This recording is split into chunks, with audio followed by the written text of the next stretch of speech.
তার নিজের আমানত যদি সে ঠিক রাখতে পারে, তাহলে নবীজি বলে কাল কিয়ামতের ময়দানে আমি তার জিহ্বা নিয়ে তাকে জান্নাতুল ফেরদাউস দিয়ে দিব। আল্লাহ সুবহানাল্লাহ। আজকে আমাদের মধ্যে আমানত নাই, আমানত আছে। অনেক বছর আগে একজন বাদশা ছিলেন, আমাদের নবীজি পরে বাদশা হারুনুর রশিদের সময়ে এমন একটা সময় ছিল, তখন একজন বাদশা ছিলেন। বাদশার পরে তাদের একটা রাজ্য পরিচালনা করা একটা সময় ছিল। দেশটাকে চালাইছেন কে? রাজারা। কারা? পূর্বের রাজারা চালাইছেন। একজন রাজা ছিলেন, সেই রাজা তার আমের সিজন এখন যে চৈত্র মাস, তারপর বৈশাখ আসবেন। এই বৈশাখ মাস শেষ, জ্যৈষ্ঠ মাস শেষ, আষাঢ় মাস শেষ হয়ে গেল। তখন রাজা সে আম খাওয়ার ইচ্ছা প্রকাশ করছে। কি খাওয়ার ইচ্ছা? আম খাওয়ার।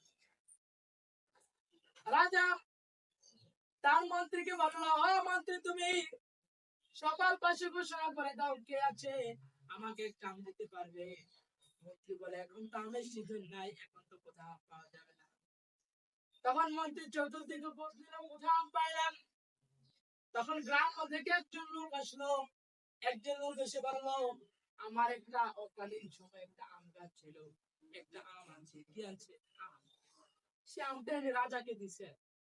রাজা খাওয়ার পরে এত তৃপ্তি করে আনন্দ পাইছে। তখন পরের দিন তখন ওই লোক চলে গেছে, যে লোক গ্রাম থেকে আসছে। তার নাম আব্দুর রহমান। তার নাম কি? গ্রাম থেকে আসলেন আব্দুর রহমান। আব্দুর রহমান চলে গেলাম।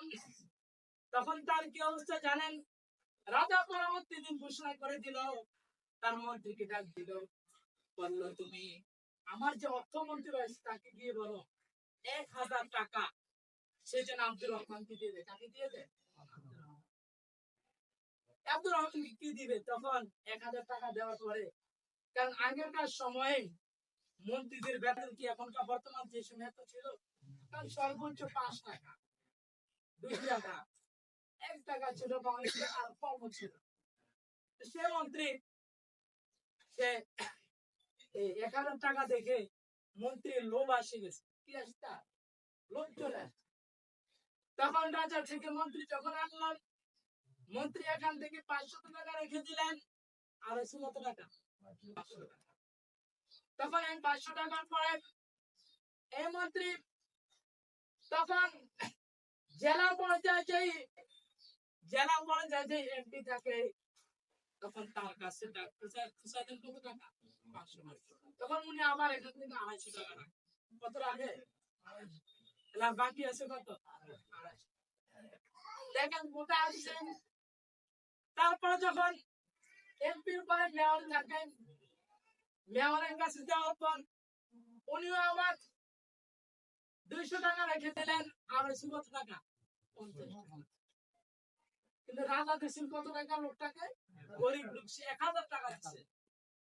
এই 50 টাকা থেকে আসতে আসতে এবার যখন ইউনিট পর্যায়ে যখন চলে আসবে, তখন চেয়ারম্যানের কাছে, কারণ চেয়ারম্যানের বেতন মাত্র 2 টাকা, কারণ মন্ত্রী বেতনে 5 টাকা, তাহলে চেয়ারম্যান অনেক কম। তখন চেয়ারম্যান চিন্তা করলাম এখান থেকে আরো কিছু টাকা রেখে দেয়। তখন চেয়ারম্যান এই 50 টাকা থেকে 30 টাকা রাখতে দিচ্ছে। কত টাকা?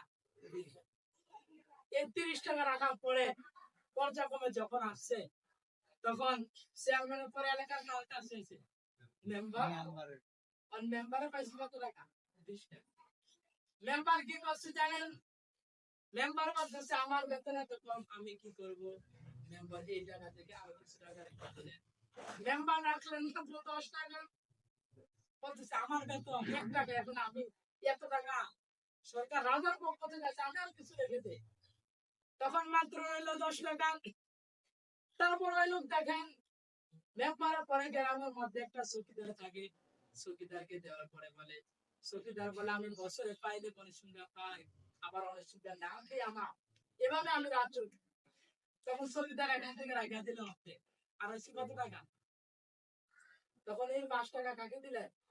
যে গ্রাম্য লোক আব্দুর রহমান তাকে। এই যে অর্থের মধ্যে দুর্নীতি, কথা বলেন কিসের মধ্যে? তাহলে এক আলাদা কোথা থেকে বাঁচাতে হচ্ছে?